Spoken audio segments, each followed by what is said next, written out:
মৃত ব্যক্তির জন্য 4 বা 40তম দিনে খাওয়ানো জায়েজ আছে কিনা? ভাই, শরীয়তে নির্দেশ করেছে কেউ মারা গেলে তার ওয়ারিস তার আত্মীয় স্বজনকে এলাকাবাসী খাওয়াবে। কয়দিন খাওয়াবে?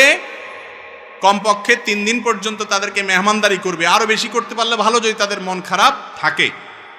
আমাদের দেশে কেউ মারা গেলে তার আত্মীয় স্বজনরা, এলাকার লোকজন একটু ভাত তরকারি রান্না করে পাঠায় টুকটাক। এরপরে খাওয়ায়া যায়, খাওয়ায় না খাওয়ায় 4 দিনা, 3 দিনা, 7 দিনা, 40 দিনের নাম করে পুরো এলাকার মানুষ আবার শুধু আসলে উঠে একদিনে এটা দেখে ফেলে। ঠিক না? ঠিক, এটা জায়েজ নাই। হিন্দুদের শ্রাদ্ধ থেকে আসছে, ভালো করে শুনে রাখেন।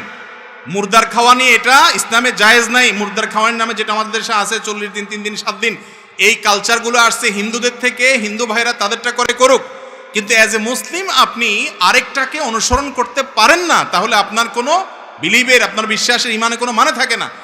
তাদের বিশ্বাস কি? যারা গুগল বুঝেন, নেট বুঝেন, শ্রাদ্ধ তালিবেশ্বর অফলাকার দর পরে বড় ধ দিয়া সার্চ দেন, দেখেন কি আসে। হিন্দুদের ধর্ম মতে আপনার কারোর মৃত্যুর পরে তার জন্য এলাকাবাসীকে, আত্মীয় স্বজনকে যদি না খাওয়ানো হয়, তাহলে স্বর্গে সেই লোকরে নাকি সোনাদানা দেওয়া হয়, খানা দেওয়া হয় না। বলে তোর আত্মীয় খাওয়ায় না, এই জন্য পাবি না। আমি নিজে দেখেছি, পড়েছি, তারপরে এসে বলতেছি। এই জন্য এই যে মুর্দার খানার নামে যে সমস্ত দিনক্ষণ ঠিক করে আমার দেশে যা খাওয়ায়, এগুলো জায়েজ নাই। ইসলাম এগুলো বলে নাই। যে মারা গেছে তার পরিবারে খাওয়াবেন, তাদের কাছ থেকে খানা আদায় করবেন না। হ্যাঁ, তারা তাদের বাবা মার তরফ থেকে গরিব দুঃখীকে কোনো দিনক্ষণ ঠিক করা ছাড়া এতিমখানাতে এমনি গরিবদেরকে খাওয়ার, এটা ভিন্ন কথা। কিন্তু সামিয়ানা টাঙ্গায় ফুর্তি করে খাওয়াবেন। ভাই, মানুষ কখন খাওয়ায়? খুশির চোটে খাওয়ায়। বিয়ে করছেন, খুশি, একটা বউ ঘরে আসছে নতুন, মাশাআল্লাহ, এই খুশিতে অলিমা খাওয়াই দিবেন, তাই না? ছেলে হয়েছে, আল্লাহর সন্তান দিছে, মেয়ে হয়েছে, সন্তান দিছে, এই খুশিতে আকিকা খাওয়াই দিবেন। ছেলে পাশ করছে, পরীক্ষা, চাকরি পাইছে, খুশির চোটে মিষ্টি খাওয়ান, তাই না? যত খাওয়া খাওয়াই ব্যাপার আছে, এগুলো সব খুশির চোটে হয় না, দুঃখের চোটে হয়? খুশির চোটে হয়। আপনার বাপ মারা গেছে, গোটা এলাকা মানুষের গরু জবা করে খাওয়া দিচ্ছে, মানে বিরাট খুশি যে বুড়া মরছে, জমি জমার ভাগ পাইলাম। এখন ব্যাপারটা কি সেরকম? খুবই আপত্তিকর এই বিষয়টা, খুবই আপত্তিকর। এটার বিরুদ্ধে একটু দাঁড়াইতে হবে। এটাও খুব কঠিন কাজ। এটা করলে এলাকাবাসী বলবে কি পোলাপান রাখি গেছে, আরে কারো করে হাত ধোয়ায় না একখানা। ঠিক না ভাই? ঠিক।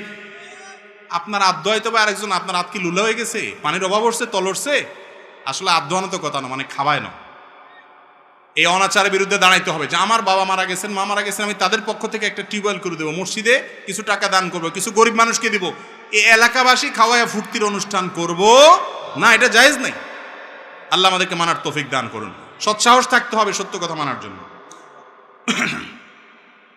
এই মুর্দার খাওয়ানির যে অনাচার আছে, এই 3 দিন, 7 দিন, 40 দিন, এগুলো বন্ধ করবেন তো ইনশাআল্লাহ?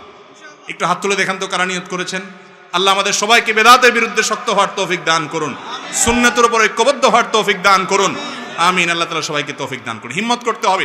অনেক মানুষ অনেক কথা বলবে। আমার দাদি মারা গেছে, আমার এক জ্যাঠাতো ভাই আমাকে ফোন দিয়ে বলছে, ভাই দাদি মারা গেছে, এখন তো অনেক গরু টরু জবা করে খাওয়াইতে হবে। ভাই আমি তো এই কাজ করবো না। তাহলে কি করবেন? আমরা আমাদের দাদির পক্ষ থেকে আমি একটা গরিব মানুষকে একটা টিউবওয়েল করে দিব, মসজিদে মানসায় কিছু দান করব, কিছু ভালো কাজ করব, দান করব তার পক্ষ থেকে, এটা সওয়াবের কাজ। কিন্তু গরিব খাওয়ানোর নাম দিয়ে, এই যে গরিব খাওয়ানো কন আপনারা, এগুলো কি গরিব খাওয়ানো? গরিবরে কয় এই তোরা বয়, চেয়ারম্যান সাহেব খাইলো কাকে। ঠিক না বে? ঠিক। এটা গরিবের নামে তামাশা, তামাশা। এগুলো বন্ধ করতে হবে, এগুলো করা যাবে না।